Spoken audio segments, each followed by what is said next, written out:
আসসালামু আলাইকুম। এখন দেখবেন সংবাদ শিরোনাম। একসাথে নির্বাচন ও গণভোটের সিদ্ধান্তের দিকে হাঁটছে সরকার।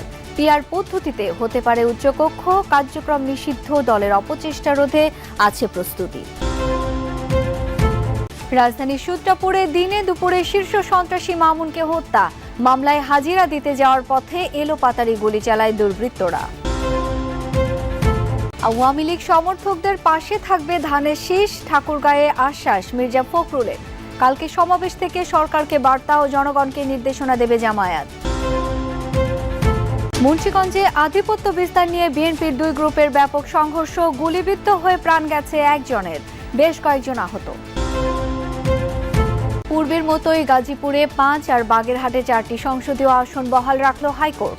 ইসির সিদ্ধান্ত অবৈধ ঘোষণা করে রায়। জাতীয় দলের ক্যাম্পে যোগ দিতে দেশে এসেছেন হামজা চৌধুরী। কাল আসবেন সমিত। 18 নভেম্বর ভারত ম্যাচের টিকিট শেষ হয়ে গেল মাত্র 4 মিনিটে। এতক্ষণ শুনছিলেন সংবাদ শিরোনাম, এখন দেখবেন বিস্তারিত। একই দিনে জাতীয় নির্বাচন ও গণভোট আয়োজনের সিদ্ধান্ত জানাতে পারে অন্তর্বর্তী সরকার। সংসদের উচ্চকক্ষ পিআর পদ্ধতিতে গঠনের বিষয়টিও এক্ষেত্রে আছে আলোচনায়। এর মাধ্যমে বিএনপি ও জামায়াত দুপক্ষকেই সন্তুষ্ট রেখে চলতি সপ্তাহে সিদ্ধান্ত জানানোর পথে সরকার। তবে পরিবেশ উপদেষ্টা সৈয়দা রিজওয়ানা হাসান এই নিয়ে এখনই মন্তব্য করতে চান না। জানিয়েছেন, জনপ্রত্যাশা ও রাজনৈতিক দলগুলোর ভাবনা বিবেচনায় নিয়ে দ্রুতই স্পষ্ট করা হবে সরকারের অবস্থান। তিনি বলেন, নির্বাচন ও বিচার ঘিরে কার্যক্রম নিষিদ্ধ আওয়ামী লীগ নানাভাবে জল ঘোলা করার চেষ্টা করছে। অস্থিতিশীলতা সৃষ্টি করতে চাইলে ব্যবস্থা নেবে সরকার। জুলাই সনদ স্বাক্ষর হয়েছে গত 17 অক্টোবর, কিন্তু এর বাস্তবায়ন প্রক্রিয়া কি হবে এ নিয়ে সংকট কাটেনি। যদিও রাজনৈতিক দলগুলো সনদ বাস্তবায়নে সংবিধান আদেশ জারি ও গণভোটের পক্ষে একমত, তবে গণভোট নির্বাচনের আগে নাকি ভোটের দিন এ নিয়ে বিপরীতমুখী অবস্থানে প্রধান দুই দল বিএনপি ও জামায়াত। এ অবস্থায় গত 3 নভেম্বর সরকার দলগুলোকে ঐকমত্যে পৌঁছতে 7 দিনের সময় বেঁধে দিয়েছিল। এক সপ্তাহের মধ্যে সরকারকে ঐক্যবদ্ধ দিক নির্দেশনা প্রদান করার আহ্বান জানানো হয়। আমরা দায়িত্ব পালন করি টুয়ার্ডস আ ওয়াইডার কনস্টিটিউয়েন্সি। আমরা তো শুধু আপনার প্রতি আমাদের দায়িত্ব পালন করি না, বা ওনার প্রতি আমাদের দায়িত্ব পালন করি না, জনগণের প্রত্যাশাও তো আমাদের কাছে কিছু আছে। সেগুলো বিবেচনায় নিয়ে, রাজনৈতিক দলগুলোর ভাবনা বিবেচনায় নিয়ে সরকার যেটা ভালো মনে করে সরকার সেই সিদ্ধান্ত নেবে। আপনি একরকম শুনেছেন, আরেকজন আরেক রকম শুনেছি। সরকার একসাথে বসে সামষ্টিকভাবে এই সিদ্ধান্তটা নেবে। রাজধানীর পুরান ঢাকায় দিনে দুপুরে একটি হাসপাতালের সামনে এক ব্যক্তিকে হত্যা করেছে দুর্বৃত্তরা। গুলি ছুড়ে মৃত্যু নিশ্চিত করার পর মুখ ঢাকা অস্ত্রধারীরা পালিয়ে যায়। পুরো ঘটনাটি ধরা পড়েছে সিসি ক্যামেরার ফুটেজে। পুলিশ জানিয়েছে, নিহত ওই ব্যক্তি শীর্ষ সন্ত্রাসী মামুন। মামলার হাজিরা দিতে গিয়েছিলেন তিনি। সকাল 11টা ছুঁই পুরান ঢাকার ন্যাশনাল মেডিকেল হাসপাতালের সিসিটিভি ফুটেজে স্পষ্ট মামুন নামের এক ব্যক্তিকে ধাওয়া করে গুলি ছুটছে দুই ব্যক্তি। ঘটনাটি ঘটে 3 থেকে 4 সেকেন্ডের মধ্যে। ফুটেজের পরবর্তী অংশে দেখা যাচ্ছে কিলিং মিশন শেষে দ্রুতই পালিয়ে যাচ্ছে অস্ত্রধারী দুর্বৃত্তরা। এই ঘটনায় আতঙ্ক ছড়িয়ে পড়ে হাসপাতাল এলাকায়। পুলিশ ও প্রত্যক্ষদর্শীদের বক্তব্যে উঠে আসে সে সময়ের বিস্তারিত। পরিবার বলছে, সকালে একটি মামলায় আদালতে হাজিরা দেওয়ার কথা ছিল মামুনের। শব্দ পেয়ে আমরা এখানে আসতে আসতে দেখলাম যে লোকটা পড়ে আছে। পড়ার পরে ওনাকে আমরা হসপিটালের কর্তৃপক্ষকে বললাম যে একটু ইমার্জেন্সি আপনি তারে হসপিটালাইজ করার ব্যবস্থা করেন। উনি এখানে আসছে ভাইয়া পড়ে হাজিরা দেওয়ার জন্য। ধর্ম ব্যবহার করে একটি চক্র ভেদাভেদ তৈরি করছে, চেষ্টা করছে নির্বাচন বানচালের, এমন মন্তব্য করেছেন বিএনপি মহাসচিব মির্জা ফখরুল ইসলাম আলমগীর। ঠাকুরগাঁয়ে এক মতবিনিময় সভায় এই মন্তব্য করেন তিনি। বলেন, আওয়ামী লীগের মূল কাণ্ডারি ভারতে পালিয়ে যাওয়ায় অসহায় হয়ে পড়েছেন নৌকার সমর্থকরা।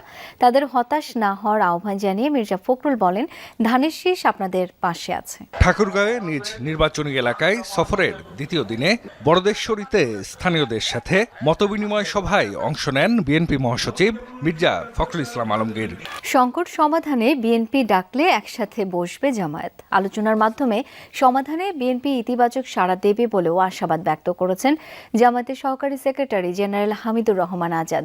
বিকেলে পুরনো পল্টন পল্টনে জুলাই জাতীয় সনদ বাস্তবায়ন আদেশ জারি ও গণভোট আয়োজন সহ 5 দফা বাস্তবায়নের দাবিতে আন্দোলনরত ইসলামী দলগুলোর যৌথ বৈঠক শেষে কথা জানান তিনি।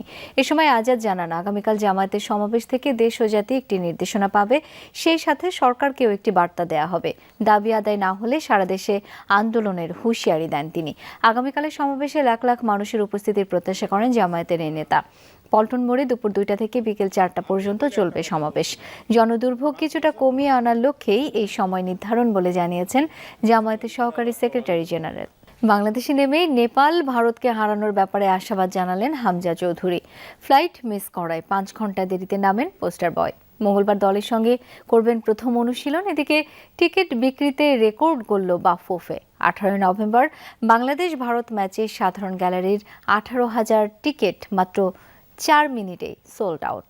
নেপাল ও ভারত ম্যাচকে সামনে রেখে অবশেষে আসলেন বাংলাদেশের পোস্টার বয়। সোমবার বিকেল 5:12 নামে তাকে বহনকারী বিমান। বেলা 12টায় আসার কথা থাকলেও ট্রাফিক জ্যামে পড়ে ফ্লাইট মিস করায় 5 ঘন্টা পর বাংলাদেশে আসলেন হামজা। এয়ারপোর্ট থেকে সোজা গন্তব্য টিম হোটেলে। মঙ্গলবার দলের সঙ্গে করবেন প্রথম অনুশীলন।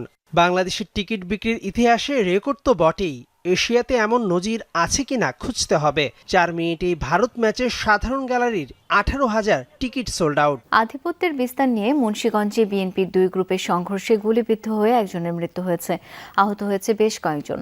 সংঘর্ষে বহু ককটেল বিস্ফোরণ হয়। দলবদ্ধ হয়ে অস্ত্রের মহড়াও দেয় 2 পক্ষ। এতে বেশ আতঙ্কিত হয়ে পড়ে স্থানীয়রা। ভোরের আলো ফুটতেই একের পর এক ককটেল বিস্ফোরণ, চলে দলবদ্ধ অস্ত্রের মহড়া। পূর্ব বিরোধকে কেন্দ্র করে স্থানীয় বিএনপির 2 গ্রুপ জড়িয়ে পড়ে সংঘর্ষে। উত্তপ্ত হয়ে ওঠে মুন্সিগঞ্জের মোল্লাকান্দি এলাকা। স্থানীয়রা জানায়, এলাকার আধিপত্য নিয়ে জেলা বিএনপির আহ্বায়ক সদস্য আতাউর রহমান মল্লিক ও ইউনিয়ন বিএনপির সাবেক সহসভাপতি আওলাদ হোসেন গ্রুপের দীর্ঘদিন ধরে চলছিল বিরোধ। এরই জেরে আবারও সংঘর্ষে জড়ায় 2 পক্ষ। সংঘর্ষে গুলিবিদ্ধ হয় আরিফ ও ইমরান নামের 2 জন। পরে জেনারেল হাসপাতালে নেওয়া হলে আওলাদ গ্রুপের আরিফ মিরকে মৃত ঘোষণা করে চিকিৎসক। আব্বু সকালবেলা গেছে, যাওয়ার পরে মুখ চোপা ধুইছে, তো বাথরুমে তাইছে, পরে হেরে উনতে গুলি করছে। অনেক লোক মানে কইতে মুখোশ পইরা হেলমেট পইরা অনেক লোক আমাকে মোলাকান্দি ইউনিয়নের ভিতরে আমার কংসপুরা গ্রামে চডুমুরা গ্রামে দুইটা অনেক লোক মারধর করলো, আর একটা লোক গুলি করে মাইরে ইলাইছে। এ নিয়ে এলাকাটিতে 7 দিনের ব্যবধানে খুন হলো 2 জন। এর আগে গত 3 নভেম্বর প্রতিপক্ষের গুলিতে নিহত হয় তুহিন দেওয়ান নামের এক যুবক। উচ্চ ট্যারিফের কারণে বাংলাদেশে পণ্য রপ্তানিতে জটিলতা বাড়ে। তাই এই বিষয়ে একটি সুস্পষ্ট ও সুবিধাজনক নীতি প্রণয়নে বাংলাদেশ সরকারের প্রতি আহ্বান জানিয়েছেন ঢাকায় নিযুক্ত ইতালির রাষ্ট্রদূত। ট্যারিফ মুক্ত দ্বিপাক্ষিক বাণিজ্যিক সম্পর্কেও জোর দেন তিনি। সকালে বাংলাদেশ ইতালি সম্পর্ক উন্নয়নে এক সেমিনারে কথা বলেন তিনি। আলোচনায় মূলত অবৈধ অভিবাসী ও পারস্পরিক ব্যবসায়িক নানান জটিলতা তুলে ধরেন Antonio Alessandro.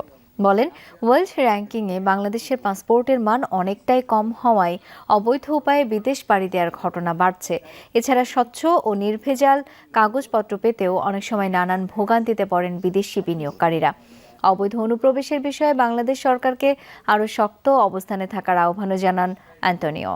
I think that opening up the barriers, the fees, tariff and non-tariff barriers is good. It's good and it's good because it obliges your domestic sector to be more proactive and more productive.